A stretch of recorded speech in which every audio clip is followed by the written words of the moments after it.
Hello guys. मेरा नाम Raja Babu. Growing sales में आप लोग का स्वागत है। गाइज, मैंने पिछले वीडियो में स्टॉक मार्केट क्या होता है ये बताया था। इसके साथ साथ प्राइमरी मार्केट क्या होता है, सेकेंडरी मार्केट क्या होता है ये भी बताया था, और आईपीओ और एफपीओ में क्या डिफरेंस है वो भी बताया था। तो चलो थोड़ा देर में जो भी कल बताया था इसको मैं रिकैप करवा देता हूँ। चलो स्टार्ट। शेयर मार्केट कहो या स्टॉक मार्केट कहो, दोनों एक ही चीज़ है। शेयर मार्केट नाम से ही पता लग रहा है कि ऐसा मार्केट है जहाँ पे कंपनी का शेयर को बाई या सेल करते हैं। सिंपल भाषा में कहूँ तो शेयर मार्केट एक ऐसा प्लेटफॉर्म है जहाँ बायर और सेलर एक साथ आता है पब्लिक लिस्टेड शेयर को बाई या सेल करने के लिए। मान लेते हैं ये स्टॉक मार्केट है और ये है हमारा सेलर और ये है हमारा बायर।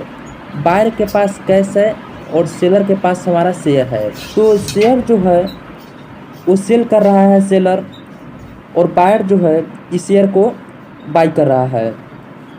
तो इसके पास आ जाएगा शेयर बायर के पास और कैश चला जाएगा सेलर के पास। ये जो इंटरचेंज हुआ ना, इसी को प्रोसेस जो करता है ये चीज़ को, उसे हम करते हैं स्टॉक मार्केट। किसी भी कंपनी को शेयर को खरीदने का दो तरीका होता है। पहला प्राइमरी मार्केट, दूसरा सेकेंडरी मार्केट। प्राइमरी मार्केट का मतलब जब भी कोई शेयर आईपीओ के थ्रू खरीदते हैं तो उसे हम प्राइमरी मार्केट कहते हैं। आईपीओ का फुल फॉर्म होता है इनिशियल पब्लिक ऑफरिंग। कोई भी कंपनी आईपीओ कब लाती है? जब वो कंपनी को पैसों की ज़रूरत पड़ती है। जैसे में कोई इसके बिजनेस को और ज़्यादा एक्सपेंशन करना हो तो उसको पैसा का रिक्वायरमेंट है, तो इसके लिए आईपीओ लाती है कंपनी। कोई ओल्ड लोन है, इसको पेमेंट करने के लिए लाती है। बिजनेस को एक्सपेंस करने के लिए और लाती है। कोई सर्विस लॉन्च करने के लिए ईटीसी, ये सब के लिए आईपीओ लाती है। जब भी कंपनी शेयर को फर्स्ट टाइम लाती है, पब्लिक के बीच में रखती है, उसे हम आईपीओ कहते हैं। सेकेंडरी मार्केट, जब भी कंपनी का शेयर हम एफपीओ के थ्रू करते हैं, यानी कि फॉलो ऑन पब्लिक ऑफरिंग के थ्रू खरीदते हैं, तो उसे हम सेकेंडरी मार्केट कहते हैं। चलो गाइज, तो मैं उम्मीद करता हूँ कि जो भी मैं कल वीडियो को पढ़ाया है ये रिकैप के माध्यम से कुछ क्लैरिटी मिल गया होगा। और आज मैं स्टार्ट करूँगा न्यू टॉपिक्स, लेकिन इससे पहले मैं कुछ बातें बता देता हूँ। जिस तरह मैं प्राइमरी मार्केट में फिगर को ड्रॉ करके समझाया था, इसी तरह मैं सेकेंडरी मार्केट में भी फिगर को ड्रॉ किया है, तो इसको थोड़ा मैं एक्सप्लेन कर देता हूँ। अगर कल का प्राइमरी मार्केट का फिगर आपको याद होगा तो देखा होगा कि यहाँ पे मैं कंपनी को लिखा हुआ था, लेकिन यहाँ पे पर्सन का चित्र बनाया है और यहाँ पे सेलर लिखा हुआ है, लेकिन यहाँ पे कंपनी था और सेलर लिखा हुआ था। तो सेकेंडरी मार्केट में जो होता है ना, हम पर्सन से शेयर को बाई करते हैं, न कि कंपनी से। इसीलिए यहाँ पे पर्सन का चित्र बनाया है, और ये सेलर है और ये सेलर का ये शेयर है, और ये बायर है, ये बायर का ये कैश है। जो ये बायर है उस कंपनी के शेयर में इंटरेस्ट रखता है कि ये कंपनी आगे जाकर और ग्रोथ करेगा, तो ये इसको बाई करना चाहता है बायर। और इस जो सेलर है इस शेयर को सेल करना चाहता है, मतलब इसको कंपनी में जो है इंटरेस्ट खत्म हो गया है, इसको नहीं लग रहा है कि ये फ्यूचर में जाकर ये कंपनी ग्रोथ करेगी, तो इसको सेल करना है। तो ये एक दूसरे को इंटरचेंज कर लेगा। किसके थ्रू? स्टॉक एक्सचेंज के थ्रू। प्राइमरी मार्केट में मैं ये स्टॉक एक्सचेंज को मैं नहीं ड्रॉ किया था। क्यों नहीं किया था? क्योंकि जो भी इसमें पर्सन था, जो भी बायर था, वो डायरेक्ट कंपनी से बाई कर रहा था। लेकिन सेकेंडरी मार्केट में डायरेक्ट हम कंपनी से बाई नहीं कर सकते हैं, तो इसको इंटरचेंज कराने के लिए कुछ सिस्टम होना चाहिए, जो है स्टॉक एक्सचेंज।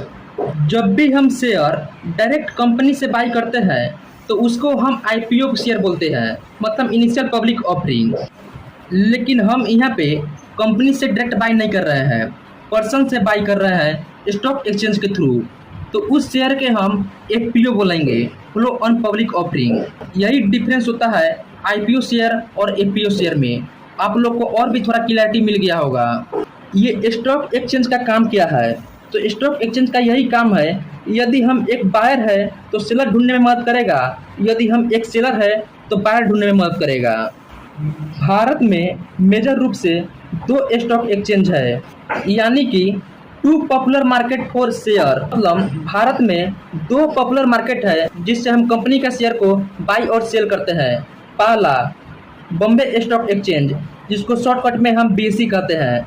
दूसरा नेशनल स्टॉक एक्सचेंज, जिसको हम शॉर्टकट में एनएसई कहते हैं। जो बीएसई है वो प्राइवेट है और एनएसई है सरकारी है।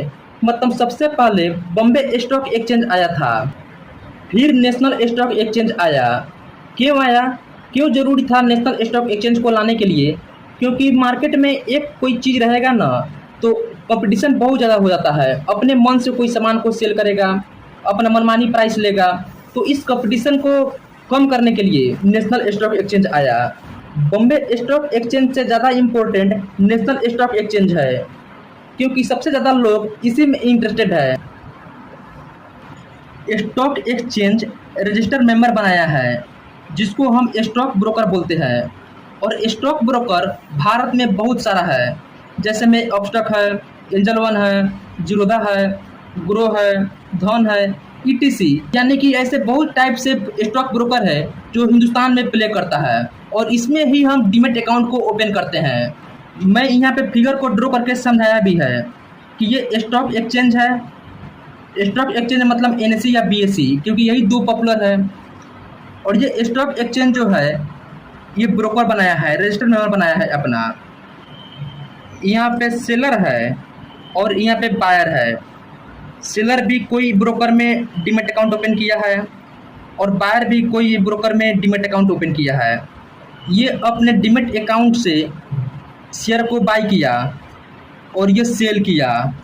ये दोनों गया स्टॉक एक्सचेंज के पास और ये ट्रांसफ़र कर दिया। मतलब इसको दे दिया शेयर और इसको ये दे दिया कैश।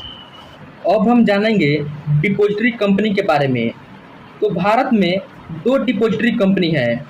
पहला नेशनल सिक्योरिटी डिपॉजिटरी लिमिटेड, जिसको शॉर्टकट में हम एनएसडीएल कहते हैं, और दूसरा सेंट्रल सिक्योरिटी डिपॉजिटरी लिमिटेड, जिसको शॉर्टकट में हम सीडीसीएल कहते हैं।